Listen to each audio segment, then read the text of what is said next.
ba leng Giêsu Jerusalem lam tu sunu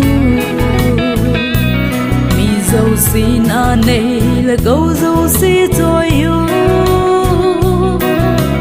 và cái Giêsu giá na biểu vi Hosanna min va trời ute lên hồ dâu rồi lên hồ bất cái chú lung sung cái hồng nghiêng cho bay vô tì lên hồ dâu rồi lên hồ bất cái chú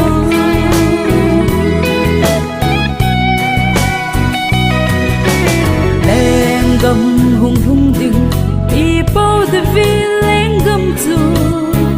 min sâu si hồ dia vang bu na chung pe na ho sana tin sam ve Jerusalem ko bi sunga chu Hosanna min va chui ute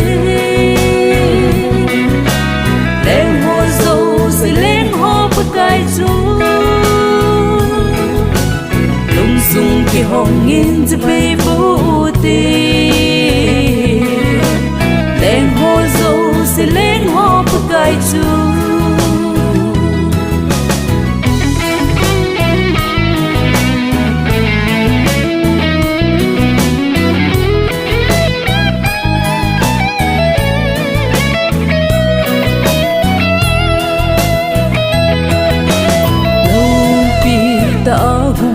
lâu viên sang an chung nga mi mol pen bang ni la hung nghe nang nghe ge in zong i chan thei na di ngo lâu pi pen chu ni pen hung san ta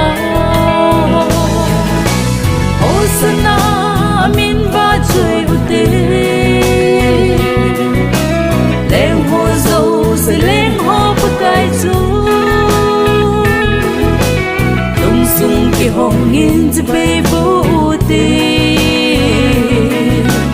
lên hồ dâu rồi lên hồ bất cái chú Hosanna min va